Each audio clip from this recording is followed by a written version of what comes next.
नमस्कार. हवामान अंदाज यूट्यूब चॅनलवरती मी आशिष राऊत तुम्हा सर्वांची पुन्हा एकदा स्वागत करतो. तर राज्यात पुन्हा एकदा जोरदार पावसाची शक्यता आपल्याला पाहायला मिळणार आहे. काही ठिकाणी मध्यम तर काही ठिकाणी जोरदार तर कुठे मुसळधार अशी स्थिती आपल्याला पाहायला मिळू शकते. सविस्तर अंदाज पाहायला मिळणार आहे. व्हिडिओ शेवटपर्यंत पहा. चॅनलवर नवीन असाल तर सबस्क्राईब करा व नोटिफिकेशन बेलला ऑलवरती टाका.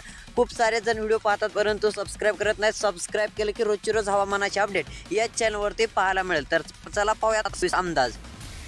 जर एकंदरीत पाहायला गेलं तर आता आपल्याला धाराशिवमध्ये काही ठिकाणी पाऊस झाल्याची स्थिती पाहायला मिळाली आहे. तर आता बीड जिल्ह्यामध्ये देखील जोरदार पावसाचे वातावरण सरकत आहे. त्यातले त्यात पाहायला गेलं तर परळी केजच्या भागामध्ये आता पावसाचे प्रमाण आपल्याला वाढतानाच पाहायला मिळू शकतं. परंतु असं नाही आहे की पाऊस सांगितलाय म्हणजे सर्वत्रच होईल.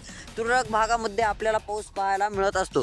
तसेच पाहायला गेलं तर केज, परळी, भरतपूर, लातूर, कळंब, औसा या ठिकाणी पावसाची शक्यता राहील. धाराशिवचा भाग इकडे करमाळा, इंदापूर, बारामती, पंढरपूर, सोलापूर व पंढरपूरच्या भागात मुसळधार ते अतिमुसळधार स्वरूपाच्या पावसाची शक्यता आपल्याला दिसून येत आहे. मोहोळ असेल, अक्कलकोट असेल, पिलवा असेल, अकलूज याही ठिकाणी मध्यम ते जोरदार स्वरूपाचा पाऊस आपल्याला दिसून येत आहे. तसेच बारामती, दौंड, जामखेड या ठिकाणी ढगाळ वातावरण आहे. परंतु याही ठिकाणी आपल्याला काही वेळानंतर पावसाची शक्यता पाहायला मिळणार आहे. काही ठिकाणी जोर चांगला देखील राहील.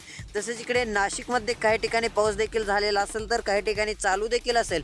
इकडे मालेगाव, साक्री या ठिकाणी पाऊस होणार आहे. आज जर पाहायला गेलं तर चांगला पाऊस पाहायला मिळू शकतो. सिल्वासा या भागामध्ये, वाडा, इगतपुरीच्या भागामध्ये मध्यम ते जोरदार पाऊस राहील. इकडे जुन्नर, नंतर इकडे अहिल्यादेवीनगरचा जो भाग असेल या ठिकाणी मध्यम ते जोरदार पाऊस राहील. तसेच बीड जिल्ह्यामध्ये देखील आपल्याला मध्यम ते जोरदार पावसाची शक्यता दिसून येत आहे. तर शेतकरी मित्रांनो, अशा प्रकारे वातावरण आहे. तर नांदेडमध्ये देखील पावसाचा चांगला जोर पाहायला मिळणार आहे. पूर्णा असेल, परभणी, इकडे बसमत, गंगाखेडचा भाग असेल याही ठिकाणी पाऊस. इकडे हिमायतनगर, किनवट या ठिकाणी देखील आपल्याला हलके ते मध्यम स्वरूपाचा पाऊस पाहायला मिळणार आहे. रोजची रोज अपडेटसाठी सबस्क्राईब नक्की करा. धन्यवाद.